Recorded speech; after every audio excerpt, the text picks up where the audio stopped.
जिस लोक में हम रह रहे हैं ये ऐसे निर्दयी का लोक है। आप यहाँ अपने पेट के लिए जा रहे हो, जाना पड़ता है। रास्ते में कीड़ी मकोड़ी ना जाने कितने जीव जंतु आपके पैरों के नीचे कुचले जाते हैं और ये पता भी होता है और फिर भी नहीं बचा जा सकता हमसे। परमात्मा कहते हैं पृथ्वी ऊपर पग जो धारे और करोड़ जीव एक दिन में मारे।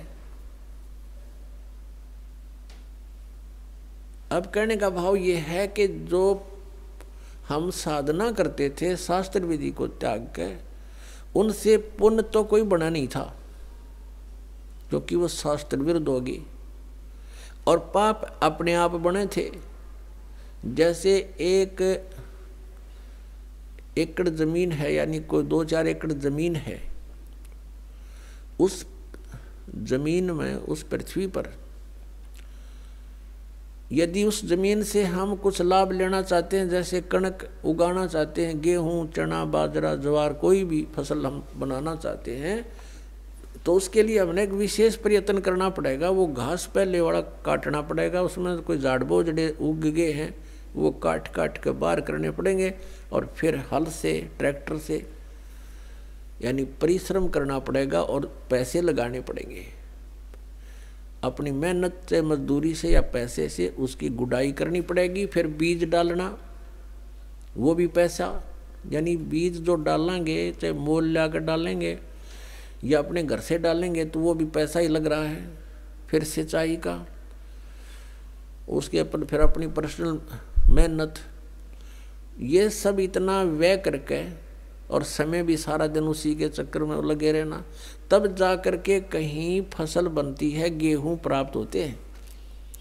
और उसी जमीन, उसी पृथ्वी को आप बिल्कुल ना छेड़ो, कुछ ना करो, उसमें भी फिर भी अपने आप अड़ंगा उग गया होगा,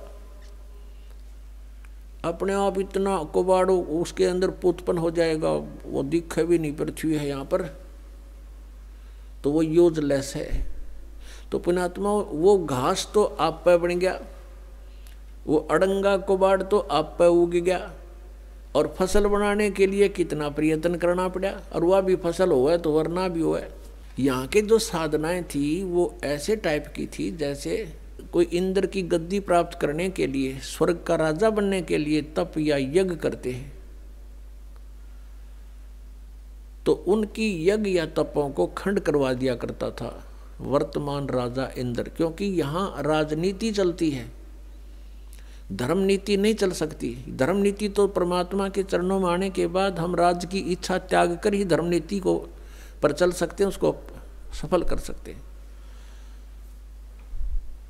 तो इंद्र अपनी राजनीति के आधार से कि कहीं कोई तेरी गद्दी प्राप्त करने की योग्य कोई ऐसा धार्मिक अनुष्ठान ना कर ले, तो उनको खत्म करवा देता था, किसी ना किसी कारण से खंड करवा देता।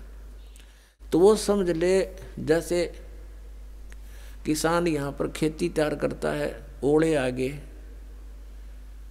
या वर्षा फ्लड आ गई, हो गया नाश बने बनाए का, या आग लग जाए बनी बनाई फसल गेहूं का।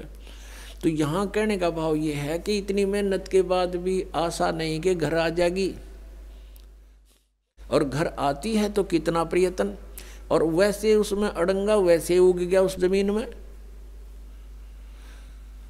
तो ये हम जिस लोक में रह रहे हैं ये ऐसा स्थान है कि हमने अगर पुण्य करने पड़ेंगे इस शरीर से तो मेहनत करनी पड़ेगी, काम भी छोड़ना पड़ेगा, 10 रुपये भी लगाने पड़ेंगे, तब हम पुण्य प्राप्त कर सकते हैं। और साधना हमारी शास्त्र अनुकूल हो, शास्त्र विधि को त्याग कर मनमाना आचरण ना हो, तो तब हमें पुण्य मिलेंगे और पाप बराबर में लिखे जाएंगे। पाप अलग लिखे जाते हैं, पुण्य अलग लिखे जाते हैं।